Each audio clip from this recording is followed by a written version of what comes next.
mengamankan kami, melaksanakan hak demokrasi kami, menyampaikan pendapat di depan umum dan minta polisi supaya mengawal.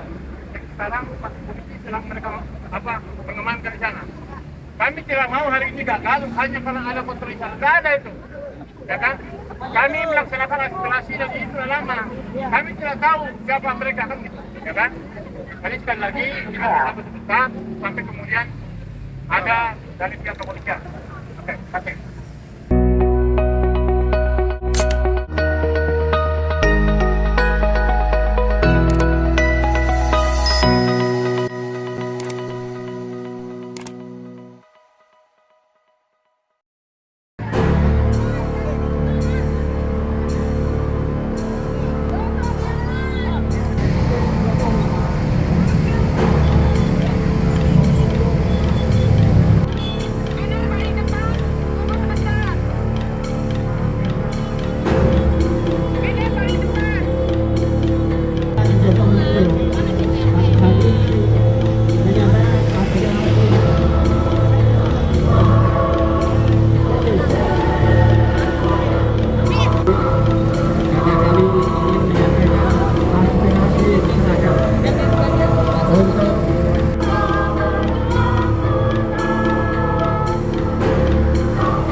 Jadi kita tidak wajib untuk membuka apapun di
DPR apakah mau bersama-sama rakyat ya, menggugat dan melakukan pemakzulan.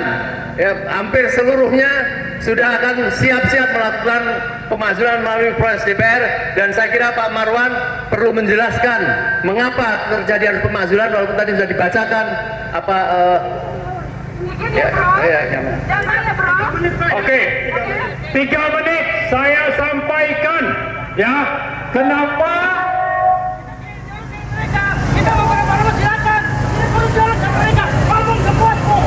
Oke, bentar ya. Jadi, oke. Saya ingin menjelaskan kepada kita semua, termasuk teman-teman kita, ya. Jadi kita punya alasan konstitusional dan berdasarkan hukum kenapa Presiden Joko Widodo itu layak untuk dimakzulkan. Nah, jadi rujukannya adalah pasal 7A Undang-Undang Dasar 1945. Di sana itu ada 6 delik. Kenapa Presiden itu kalau melanggar 6 aspek ini layak dimakzulkan? Tapi siapa yang memakzulkan itu dimulai di DPR. Makanya kita datang ke DPR. Nah, apa saja yang 6 itu? Pertama, ada pengkhianatan terhadap negara. Kemudian ada suap, ada korupsi, ada pidana berat, ada perbuatan tercela, ada pelanggaran administratif. Nah, kita mulai dari belakang dulu. Melanggar secara administratif, itu kita ingin seperti apa itu ijazah Pak Jokowi. Ya, sudah digugat, dituntut ke pengadilan negeri, termasuk di Solo dan di Jakarta Pusat. Pak Jokowi sebetulnya gampang saja datang, tunjukkan nih ijazah saya ini asli. Ya, tapi beliau tidak melakukan itu. Sama juga dengan Rektor UGM, ya, juga tidak mampu menunjukkan. Ya, itu aspek administrasi. Nah, perbuatan tercelanya itu apa? Ya, kita sudah banyak mendengar atau membaca berita tentang berbagai kebohongan. Jadi kalau bicara perbuatan tercela, ukurannya itu adalah ukuran prinsip-prinsip agama, moral, dan adat istiadat. Ada aturan hukumnya. Nah, perbuatan tercelanya itu apa saja? Misalnya, melakukan kebohongan. Katanya akan membangun Bopnas SMK. Pernah juga disebutkan setelah banyak digugat, lalu kerjasama dengan Petronas dari Malaysia, sekarang ini sudah ada 6.000 yang order katanya, ya. Nah, banyak sekali. Nanti dolar bisa 10.000. Indosat akan di-buyback. Lalu mafia migas akan diberantas. Nah, ternyata itu semua ngomong kosong. Maka teman-teman kita dari BEM UI karena kebohongan dan perbuatan tercela ini memberi gelar kepada Presiden Joko Widodo sebagai King of Lip Service, Raja Pembuat. Ya, ini perbuatan tercela yang lain. Perbuatan tercela yang sangat parah adalah menyandra pimpinan partai-partai politik untuk dikendalikan dan mendukung agenda politik Presiden Jokowi. Misalnya Ketua Golkar Airlangga Hartarto, Ketua PAN Zulkifli Hasan, ini punya kasus-kasus korupsi, tapi dipakai untuk kepentingan agenda politik Joko Widodo, sehingga ini korupsinya didiamkan. Terakhir, Hovifah, bekas gubernur Jatim, itu sudah ditemukan pelanggaran korupsinya. Lalu Bu Hovifa itu akhirnya bergabung mendukung paslon nomor 2. Tapi kasus korupsinya tidak dibongkar. Bahkan ya, orang-orang tersandra dari level pimpinan partai, menteri, gubernur, sampai kepala desa ini disandra. Kepala-kepala desa itu banyak korupsi dana desa, dibiarkan untuk terus menjadi kepala desa, tapi lalu diminta untuk rakyat di desanya oleh kepala-kepala desa ini diajak untuk mendukung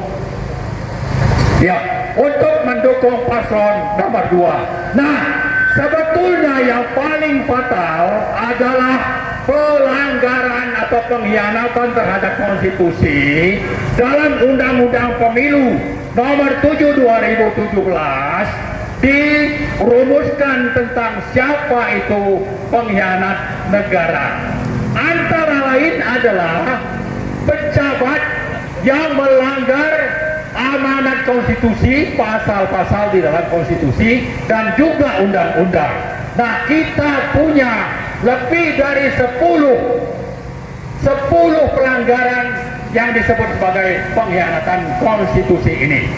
Antara lain, Presiden secara sendirian tanpa melibatkan DPR menetapkan Undang-Undang APBN.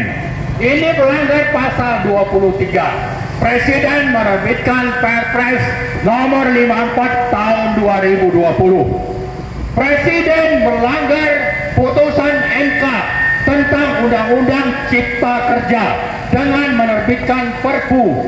Presiden melanggar pasal 18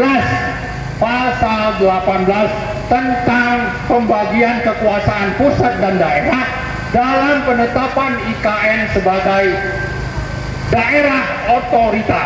Ini melanggar konstitusi dan banyak sekali sebetulnya. Terakhir itu Presiden memerintahkan Menteri Keuangan untuk mengalokasikan tambahan anggaran untuk bansos sebesar 50 triliun.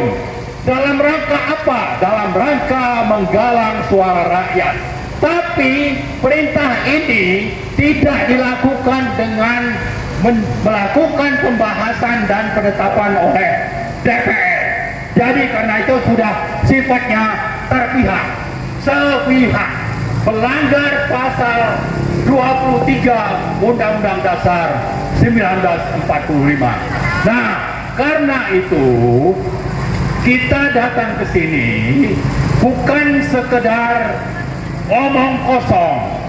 Kita bicara atas dasar bahwa kita punya hak untuk menyampaikan pendapat dan itu dijamin dalam konstitusi.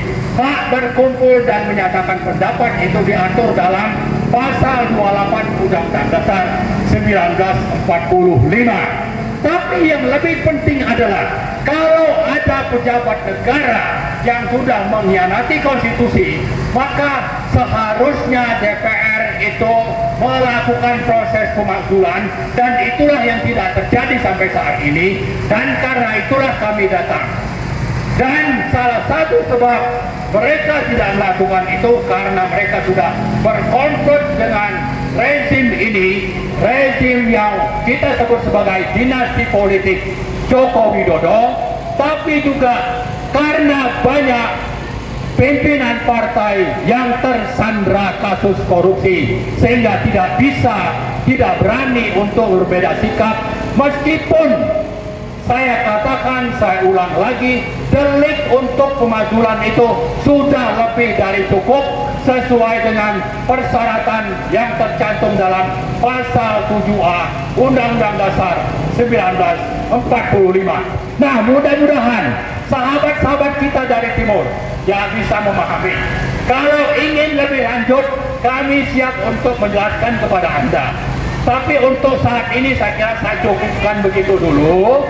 Yang penting kita tetap bersahabat, kita tetap bersatu, tidak sampai ada lagi yang melempar-lempar. Baju saya ini basah, teman-teman. Basah kena lemparan aqua.